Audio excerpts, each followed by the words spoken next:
পবিত্র মসজিদে নববীর দক্ষিণ দিকের প্রাঙ্গণে হৃদযন্ত্রের ক্রিয়া বন্ধ হয়ে মৃত্যুর কোলে ঢলে পড়েও এক প্রকার বেঁচে ফিরেছেন এক হাজি। সৌদি রেড ক্রিসেন্ট অথরিটির জরুরি উদ্ধারকারী দলের তাৎক্ষণিক ও দক্ষ তৎপরতায় নতুন জীবন ফিরে পেয়েছেন ৫৪ বছর বয়সী ওই ইন্দোনেশীয় নাগরিক। বুধবার ভোরে চিকিৎসকদের অভাবনীয় দ্রুত সাড়ায় ওই পুণ্যার্থীর স্পন্দন ফিরিয়ে আনা সম্ভব হয়।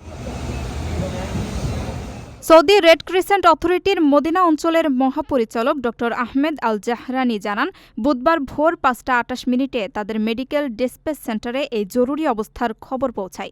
খবর পাওয়ার পর এক মুহূর্ত দেরি করেনি তারা। মাত্র ১ মিনিট ৫ সেকেন্ড রেকর্ড সময়ের মধ্যে ঘটনাস্থলে পৌঁছে যায় একটি বিশেষজ্ঞ এমার্জেন্সি দল। সেখানে গিয়ে তারা দেখতে পান কার্ডিয়াক অ্যারেস্টের কারণে ওই ব্যক্তির শ্বাস-প্রশ্বাস ও হৃদস্পন্দন পুরোপুরি বন্ধ হয়ে গেছে। পরিস্থিতির ভয়াবহতা বুঝতে পেরে উদ্ধারকারী দলটি অনুমোদিত চিকিৎসা প্রটোকল অনুযায়ী ঘটনাস্থলে তাৎক্ষণিকভাবে জীবন বাঁচানোর লড়াই শুরু করে। তারা অত্যন্ত সতর্কতার সঙ্গে কার্ডিওপালমোনারি রিসাসিটেশন বা সিপিআর দেওয়ার পাশাপাশি অত্যাধুনিক চিকিৎসা সরঞ্জাম ব্যবহার করেন।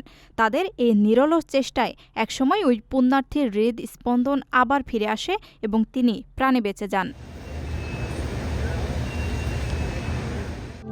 প্রবাসীদের জন্য নির্মাণ হচ্ছে দেশের প্রথম স্মার্ট সিটি, যেখানে থাকছে স্কুল, মসজিদ, হাসপাতাল, সুইমিং পুল, হেলিপ্যাড, পাঠাগার, জিম, সুপারমার্কেট, শিশু পার্ক সহ সকল নাগরিক সুবিধা। মাত্র ৩০ লাখ টাকা বিনিয়োগে মিলছে আকর্ষণীয় ফ্ল্যাট।